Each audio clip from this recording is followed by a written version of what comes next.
नमस्कार, तुलसीज़ किचन में आपका स्वागत है।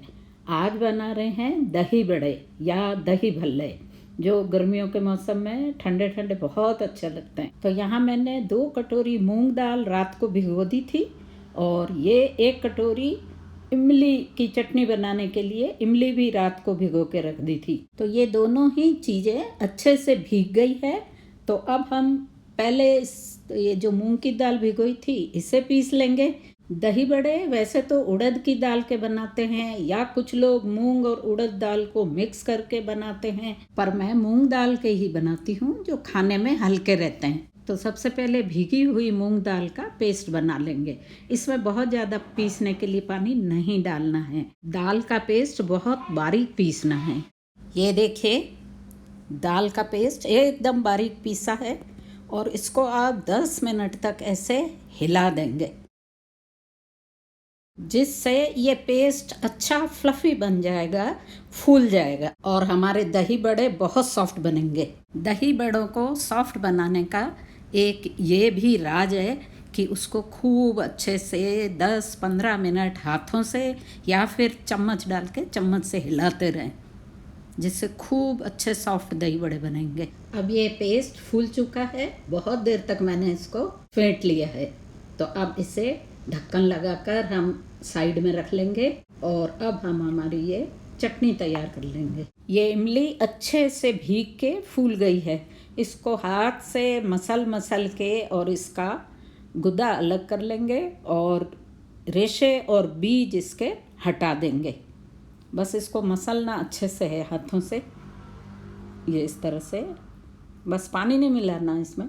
ये हो गया है। अब इसे छलनी में डाल देंगे और चम्मच से दबा दबा के इसका गुदा सारा नीचे ये कटोरी में निकाल लेंगे। ये इस तरह से, ये देखिए सारा ही इमली का पल्प ये नीचे इसमें कटोरी में आ गया है और ये रेशे और बीज बचे हैं, इन्हें हटा देंगे। अब इस पल्प को या इस गुदे को हम पका लेंगे। अब गरम पैन में 1 टेबलस्पून ये कुकिंग ऑयल डाल दिया है। गरम तेल में अब डालेंगे ये आधा तेज पत्ता, 2 काली मिर्ची और 2 लौंग। दालचीनी आपके पास हो तो वो भी 1 टुकड़ा डाल सकते हैं, इससे स्वाद अच्छा हो जाएगा चटनी का। ये 1/4 टीस्पून जीरा और 1/4 टीस्पून राई डालेंगे, 2 चुटकी हींग डालेंगे और जब राई और जीरा चटकने लगे तब ये इमली का गुदा डाल देंगे और इसे पकाएंगे। और अब इसमें डालेंगे आधा टीस्पून नमक और उतना ही काला नमक और 4 टीस्पून भर के गुड़ का पाउडर। आपके पास साबुत गुड़ है तो आप वो भी टुकड़े डाल सकते हैं इसमें। और आप इसे मिक्स कर लेंगे। 2 टीस्पून पाउडर शुगर भी डालेंगे और डालेंगे 8-10 किशमिश। पीसी हुई काली मिर्ची या लाल मिर्ची भी आप डाल सकते हैं, मैं नहीं डालूंगी, पर आपके अगर घर में पसंद करते हैं तो डाल सकते हैं। चटनी बन गई है, इसे हम कटोरी में निकाल लेते हैं। बहुत ही अच्छी गाढ़ी बनी है। और अब यहाँ पे 2-3 छुहारे लंबाई में कट किए हैं, ये इस तरह। इनको इस गरम चटनी में ही डाल दूंगी मैं। ये छुहारे गीले हैं इसलिए इसमें आसानी से भीग जाएंगे, गल जाएंगे। अगर ये सूखे होते तो मैं चटनी बनाते टाइम गरम में ही इसे डाल देती। ये चटनी हमारी तैयार है। अब कढ़ाई में हमने तेल डाल दिया है पकोड़े बनाने के लिए। तेल गर्म हो रहा है, तब तक हम ये दाल को थोड़ा और हिला लेते हैं और फ्लफी बना देते हैं। ये देखिए, ये दाल हल्की होके फूल गई है।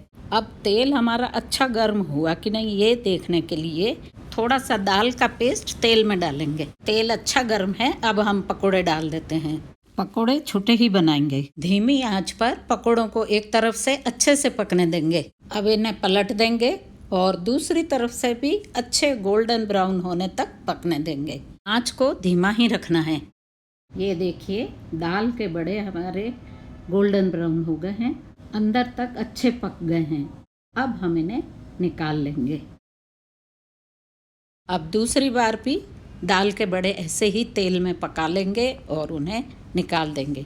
इस तरह से सारे ही बड़े बना लेंगे और उन्हें दोनों तरफ से अच्छे से तल के निकाल लेंगे। ये सारे बड़े हमने तल के तैयार कर लिए और यहाँ भगोने में मैंने थोड़ा पानी गर्म किया है बहुत ज़्यादा बॉईल नहीं किया है पानी को, गुनगुने से थोड़ा ज़्यादा है।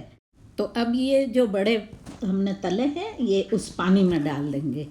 यहाँ पर अगर आपने बड़े ज़्यादा बनाए हैं और 2 दिन खाने के लिए बनाए हैं तो जो बड़े आपको आज खाने हैं वही इस पानी में डालें और बाकी बड़ों को सूखा ही ठंडे करके और अपना एयर टाइट डिब्बे में फ्रीज में रख सकते हैं। उसको आप 5-7 दिन बाद भी खा सकते हैं, वो खराब नहीं होंगे। जिस दिन आपको वो काम में लेने हैं फ्रीज से निकालें घंटा भर पहले और ऐसे ही गर्म पानी करके उस गर्म पानी में डाल दें और बाद में आराम से काम में लें। अब इन बड़ों को 15-20 मिनट इस पानी में ही रहने दें तो ये बड़े अच्छे से फूल जाएंगे। इस पर ढक्कन लगा दें और साइड में रख दें। 15-20 मिनट बाद ये बड़े हमारे भीग गए हैं तो हम इस गर्म पानी में से इनको दबा दबा के और ठंडे पानी के बर्तन में डाल देंगे।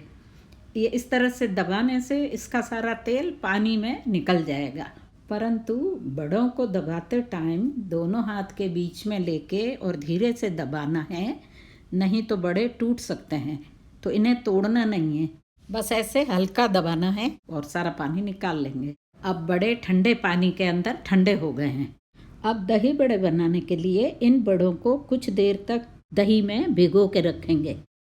तो पहले मैं इसमें थोड़ा सा दही 2-3 चम्मच लेके और उसको पतला करूँगी।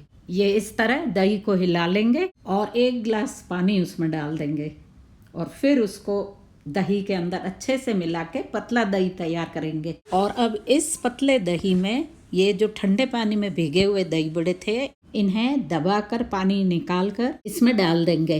दबाते समय दही बड़ों को तोड़े नहीं, ध्यान रखें। अब ये सारे ही पकोड़े पतले दही में डाल दिए हैं और चम्मच से अच्छे से इनको ऊपर नीचे कर लेंगे ताकि इस पतले दही में ये अच्छे से सोक हो जाएं। और इन बड़ों को इसी पतले दही में 15-20 मिनट के लिए पड़े रहने देंगे। और अब देखिए 15-20 मिनट बाद ये बड़ों ने दही अच्छे से सोख लिया है और अंदर तक ये दही पतला था इसलिए बड़ों के अंदर चला गया है। और अब हम दही बड़ों के ऊपर डालने के लिए ये वाला गाढ़ा दही तैयार कर लेंगे। ये इस तरह हिला लेंगे तो बढ़िया गाढ़ा पेस्ट जैसा या क्रीम जैसा दही तैयार हो जाएगा हमारा। इसमें गुठलियाँ नहीं रहनी चाहिए इसलिए अच्छे से हिलाएं। ये बढ़िया दही हमने फेंट कर तैयार कर लिया है और अब ये गाढ़ा दही बड़ों पे डाल देंगे ये इस तरह से। और बाद में दही बड़े लेते समय जिसको कम लगे दही वो एक्स्ट्रा दही ले सकता है अपने लिए। और अब इस पे डालेंगे भुना हुआ पिसा जीरा पाउडर, स्वाद अनुसार नमक डालेंगे क्योंकि हमने पहले बड़ों में नमक नहीं डाला है तो आवश्यकता अनुसार आप अब डाल लें। थोड़ी सी पिसी हुई लाल मिर्ची अगर आप काम में लेते हैं तो। पुदीना पाउडर मेरा ख़त्म हो गया है पर वो आप ज़रूर डाल लें थोड़ा सा। और काला नमक अगर काम में लेते हैं तो वो भी डालें। मैं नहीं डाल रही हूँ क्योंकि मैंने चटनी में मिला लिया और बच्चे कम पसंद करते हैं। और अब इस पर डालेंगे इमली की खट्टी मीठी चटनी अगर ज़्यादा पसंद है तो आप ऊपर से एक्स्ट्रा चटनी भी अपने दही बड़े में ले सकते हैं। और अब डालें इस पर धनिया पुदीने की कैरी वाली हरी चटनी, बहुत ही स्वादिष्ट लगेगी। और अब पुदीने के पत्तों से सजाकर ठंडा ठंडा सर्व करें।